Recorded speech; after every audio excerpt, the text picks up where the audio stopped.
Assalamualaikum warahmatullahi wabarakatuh. Nama saya Muhammad Khidir bin Hussein bernombor metrik TK23008. Saya dan kumpulan saya akan membentangkan tentang pengaruh ICT ke atas perpaduan nasional. Di dalam topik ini terdapat 5 isi kandungan. Yang pertama, evolusi dan pengglobalan teknologi. Yang kedua, konsep hubungan manusia dan teknologi. Seterusnya, etika dan peradaban dalam penggunaan ICT. Keempat, ICT tapak pengukuhan kesepaduan nasional. Akhir sekali, isu semasa berkaitan ICT. Jadi, apakah sebenarnya maksud ICT ini? Ia merupakan singkatan bagi Information and Communication Technology ataupun diterjemahkan bermaksud teknologi informasi dan juga komunikasi. Ini adalah kaedah di mana ia digunakan untuk menyebar, meminda dan memaparkan maklumat yang digubah dalam bentuk internet melalui media sosial seperti aplikasi Facebook, Instagram dan juga Twitter. Bagi konsep kesepaduan nasional pula, kesepaduan itu merupakan keadaan di mana sesuatu masyarakat adalah aman, stabil, sejahtera tetapi masih ada perbezaan dalam defisit sosial yang wujud dalam masyarakat.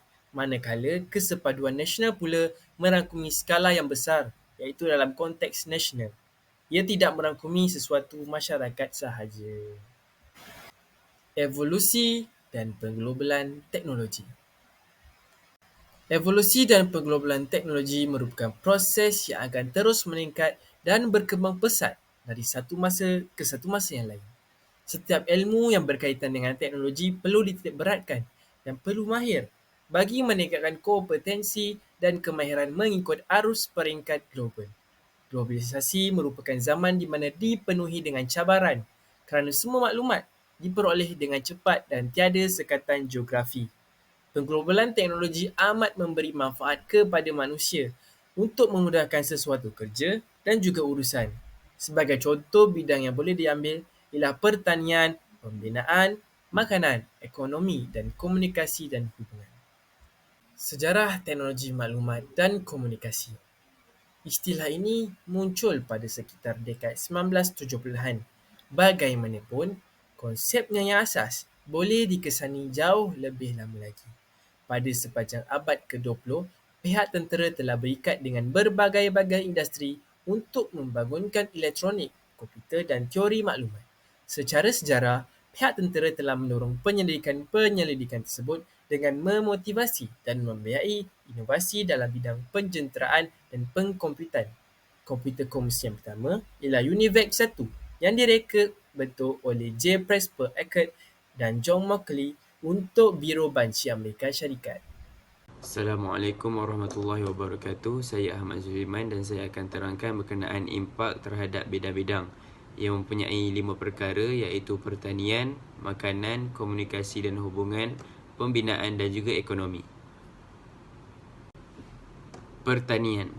Penyelidikan dalam penghasilan ciptaan baharu, keuntungan maksimum, peningkatan pendapatan petani, galakan operasi komersial skala besar seperti estet dan hasil yang optimum. Pembinaan. Proses projek dapat dilengkapkan dalam tempoh yang singkat. Produktiviti dan kualiti yang lebih baik dari segi jentera, peralatan dan bahan yang digunakan. Penjimatan masa dan juga penjimatan kos. Makanan. Peningkatan pengeluaran makanan iaitu dengan bantuan jentera berteknologi, penghasilan makanan yang banyak dan singkat, meningkatkan prestasi negara sebagai pengeluar sumber makanan.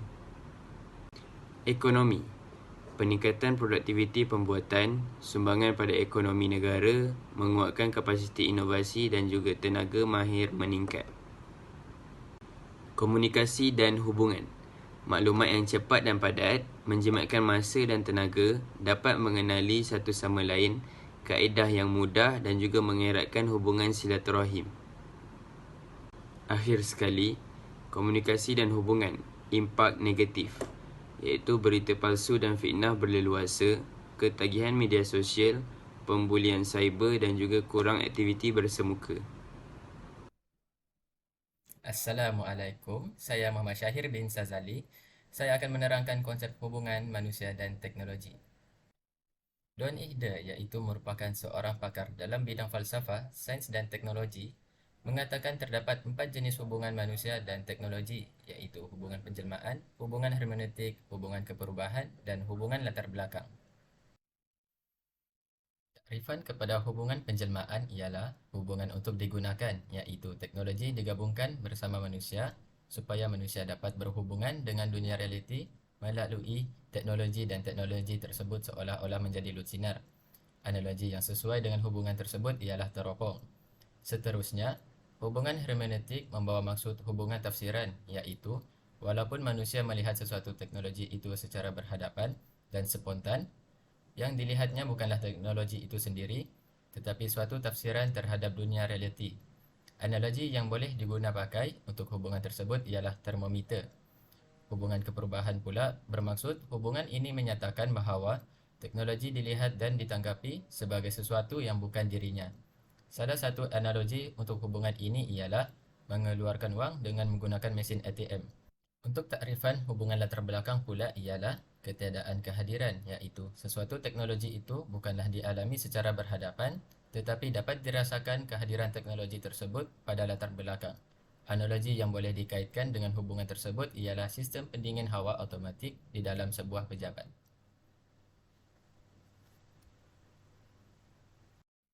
Gerhard Emanuel Lenski menyatakan terdapat 3 faktor utama yang menentukan karakteristik dari sistem sosial dan budaya. Yang pertama ialah warisan genetik manusia, yang kedua lingkungan biologi, fizik dan sosial, dan yang ketiga pengaruh karakteristik sosial dan budaya terlebih dahulu dari masyarakat itu sendiri. Teori ekologi yang dinyatakan oleh Gerhard Emanuel Lenski ialah masyarakat berkembang mengikut perubahan lingkungan alam dan sosial. Perubahan sosial budaya terdiri daripada inovasi dan kepunahan. Inovasi bererti menambahkan elemen baru seperti teknologi, dan kepunahan berhubung dengan perubahan, kesan daripada penghapusan elemen lama yang digunakan dan mendorong pertumbuhan sistem sosial budaya menjadi lebih kompleks dari semasa ke semasa. Seterusnya, impak positif teknologi manusia. Informasi dan maklumat terkini dapat disebarkan dengan lebih cepat melalui internet. Komunikasi jarak jauh dapat dilakukan dengan lebih mudah menggunakan telefon. Media massa, khususnya media elektronik, menjadi sumber ilmu dan pusat pendidikan. Sistem pembelajaran dapat dilaksanakan dengan efisien dan tidak hanya melalui cara bersemuka sahaja, mempercepatkan proses seharian terutamanya dengan wujudnya e-banking. Impak negatif teknologi manusia pula ialah impermanfaatan komunikasi oleh jaringan teroris, penyalahgunaan pengetahuan bagi individu-individu tertentu, maklumat dan berita palsu tersebar secara meluas, dan impak kepada kesihatan terutamanya mata kerana terlalu lama menghadap skrin komputer. Assalamualaikum dan selamat sejahtera. Nama saya Amanda Balkish binti Sulaiman. Nombor kad matrik saya TL23009.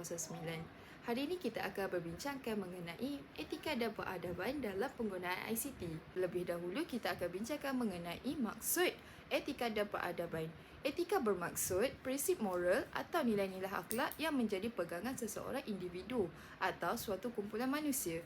Peradaban pula sistem dan tahap perkembangan sosial suatu bangsa, kemajuan sosial dan kebudayaan suatu bangsa. Kita akan bincangkan 3 isu dalam etika dan peradaban dalam penggunaan ICT. Yang pertama, kebaikan apabila kita beretika dalam ICT. Yang kedua, keburukan apabila kita menggunakan ICT. Dan ketiga, etika dalam menggunakan ICT. Kita akan membincangkan kebaikan apabila kita beretika dalam ICT. Yang pertama, perlindungan privasi. Pihak yang bertanggungjawab tidak akan mengumpul data peribadi tanpa izin pengguna. Yang kedua, menghormati hak cipta. Pihak yang beretika akan memastikan bahawa mereka tidak menggunakan hak milik kerja pengguna lain. Yang ketiga, edukasi dan kesedaran. Pelatih ICT yang beretika akan mengajar siswa tentang prinsip-prinsip etika dalam penggunaan teknologi informasi. Yang terakhir dan yang keempat, menyebarkan informasi yang positif. Pengguna yang beretika akan berkongsi ilmu dan informasi yang positif kepada pengguna yang lain. Seterusnya, kita akan membincangkan keburukan apabila kita menggunakan ICT. Yang pertama, bully cyber. ICT dapat digunakan untuk tujuan yang salah, termaksudlah kegiatan jenayah seperti jenayah cyber. Yang kedua, penyebaran maklumat palsu. Penyebaran maklumat palsu lebih mudah diakses di platform internet. Ini dapat mengelirukan pengguna yang ingin menerima maklumat yang sepatutnya. Yang ketiga, pendedahan kepada unsur negatif. Pengguna ICT akan lebih terdedah dengan unsur negatif apabila tiada pengawasan orang dewasa. Yang terakhir, kurang peluang pekerjaan. Ia boleh mengakibatkan seseorang itu kehilangan pekerjaan dari beberapa sektor pekerjaan, terutamanya dari sektor ICT. Yang terakhir, kita akan membincangkan isu etika dalam menggunakan ICT. Yang pertama, kita tidak sepatutnya menyebarkan atau berkongsi maklumat peribadi kita kepada umum. Yang kedua, kita patut menghormati antara satu sama lain dalam menggunakan ICT. Yang ketiga, kita tidak patut menyentuh isu sensitif yang berkaitan isu agama, bangsa maupun status seseorang. Yang terakhir sekali, kita patut menggunakan bahasa dan tutur kata yang baik yang tidak menyinggung perasaan pengguna yang lain. Selamat sejahtera. Nama saya Vijay Kasinaran. Matematik saya TK2218. Saya akan membentangkan tentang ICT Tapak Pengukuhan Kesepaduan Nasional. Saya akan menerangkan tentang 3 isi, iaitu faktor, faedah dan kesan terhadap ICT sebagai tapak pengukuhan kesepaduan nasional. Terdapat 3 faktor, iaitu politik, pendidikan dan agama. Yang pertama, politik. Pemimpin membincangkan isu-isu berkaitan dengan agama dan kaum di Malaysia supaya tidak berlaku persisian faham antara kaum. Perbincangan ini dilakukan di sidang media supaya masyarakat Malaysia dapat mengetahui isu-isu tersebut melalui berita dan akhbar. Selain itu, pendidikan. Mewujudkan persekitaran yang realistik dan juga interaktif. Memberikan aktiviti dan tugasan berkumpulan yang terdiri daripada pelbagai kaum. Pemberian tugasan ini dapat menyebabkan pelajar-pelajar untuk bergaul dan berinteraksi antara kaum lain supaya dapat meningkatkan kesepaduan nasional. Faktor yang ketiga adalah penyaluran maklumat dan deban mengenai kepercayaan dan adat bersam dengan menghormati dan saling menjaga sensitiviti antara kaum. Masyarakat Malaysia menyalurkan dan menyebarkan maklumat mengenai kepercayaan dan adat bersam masing-masing dan juga kaum lain secara menghormat dan menjaga sensitiviti sesama lain. Antara faedah-faedah ICT dalam pengukuhan sekolah nasional adalah e-pendidikan, e-sukan dan e-learning. Yang pertama, e-pendidikan. Melalui e-pendidikan, pembelajaran secara atas talian boleh dilakukan. Selain itu, tugasan berkumpulan dapat diberikan kepada pelajar. Seterusnya, pembelajaran bahasa kaum lain seperti bahasa Mandarin, bahasa Tamil dan bahasa Punjabi dapat dilakukan oleh masyarakat Malaysia melalui online ataupun atas talian. Yang kedua, e-sukan.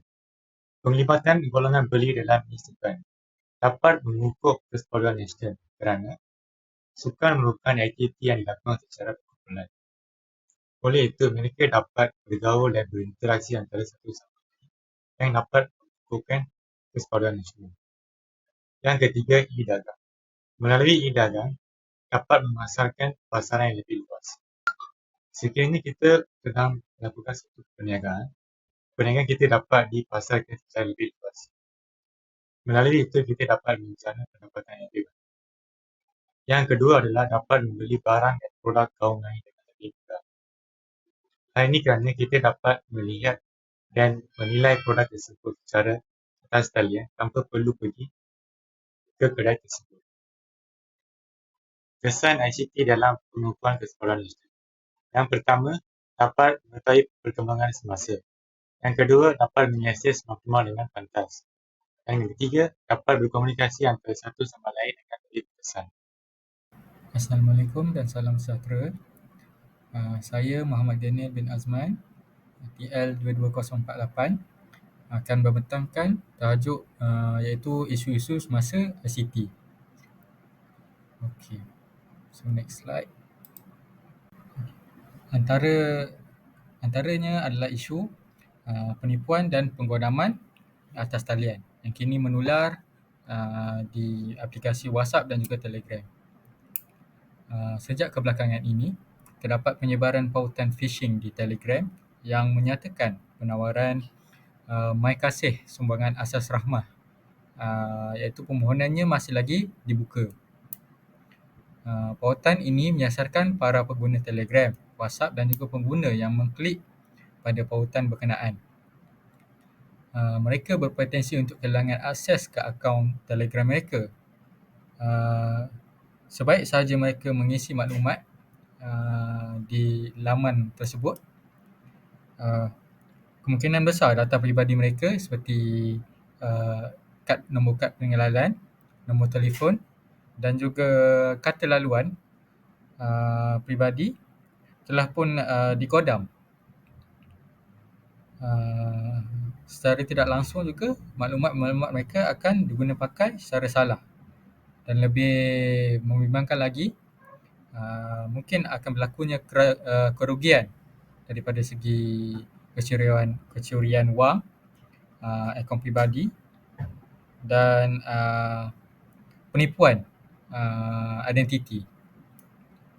Orang ramai diminta untuk tidak mengklik sebarang pautan yang mencurigakan dan juga berhati-hati apabila mendapat satu pautan yang dikongsikan daripada internet. Serta bagi mereka yang sudah pun menjadi mangsa penipuan tersebut, pihak MyCert ataupun boleh merujuk kepada laman MyCert untuk tindakan lanjut. Okey, seterusnya isu kedua ialah isu semasa yang kedua, perkembangan ataupun peningkatan Menteri Komunikasi 5G dan Digital, penggunaan 5G dalam Malaysia negara kita. Berkata peruntukan itu dimohon Menteri Komunikasi dalam Belanjawan 2024 antara lain berkata memberi fokus kepada peruntukan dimohon kementeriannya dalam Belanjawan 2024 negara antara lain akan memberi salah satu aspek yang penting ialah pelaksanaan 5G negara serta penerimaan salah satu aspek yang penting ialah pelaksanaan 5G di mana penerimaan dan penggunaan 5G sistem 5G ini ialah kelajuan rangkaian 5G setakat 30 transfer ataupun September lalu telah mencecah 70.2% dalam kawasan penduduk. Ini isu bagi yang kedua iaitu menggambarkan bahawa digital Fahmi Fazlin semakin berkata luasnya ataupun semakin meningkatnya penggunaan 5G dalam Belanjawan 2024 semakin maju kawasan tersebut lain akan memberi fokus penggunaan 5G juga dapat meningkatkan rangkaian 5G negara ataupun salah satu aspek yang penting komunikasi antara kawasan-kawasan terpencil dan juga kawasan-kawasan bandar dan penggunaan 5G oleh industri. Okey, di mana sistem 5G. Okey, so seterusnya iaitu juga tak lain tak bukan adalah penggunaan deepfake ataupun pemalsuan identiti. Beberapa individu lain di komuniti subreddit ataupun r/r/deepfakes mula memuat naik kandungan video pornografi palsu. Berdasarkan laporan media, individu-individu yang terlibat dengan pengeluaran dan penyebaran video pornografi palsu menggunakan wajah selebriti antarabangsa yang terkenal seperti Gal Gadot dengan mencantumkan muka beliau pada atas pornografi yang sedang melakukan aksi. Okey. Daripada isu ini yang kita dapat mengetahui adalah penyalahgunaan editing ataupun penyalahgunaan suntingan di mana raut wajah muka ataupun muka seseorang selebriti itu dapat kita gunakan menjadi pada muka orang lain. Begitu juga berlaku apabila penyalahgunaan AI ataupun Artificial Intelligence di mana AI dapat merubah muka seseorang itu menjadi muka seseorang yang lain. Ini dapat mencetuskan jenayah penyamaran dan juga kekeliruan di dalam laman seseorang internet. AI juga dapat meniru suara seseorang itu dengan tepat ataupun persis sekali seperti individual tersebut. Dengan ini, boleh juga berlaku lebih banyak jenayah penipuan dengan menggunakan suara-suara rakan-rakan kita ataupun mereka yang kita kenal apabila maklumat mereka telah pun digodam. Okey, itu saja daripada isu semasa. Kita ke slide seterusnya iaitu slide seterusnya adalah kesimpulan. Kesimpulan bagi pengaruh ICT ke atas perpaduan nasional yang dapat kami simpulkan ialah pelbagai faedah yang dapat diperoleh sekiranya teknologi maklumat digunakan dengan baik. Usaha ini juga wajar disokong oleh kerajaan dalam melaksanakan pendidikan berteknologi. Akhir kata, setiap pihak memainkan peranan penting bagi memanfaatkan teknologi maklumat dari segi kehidupan maupun pekerjaan. Sekian. Terima kasih.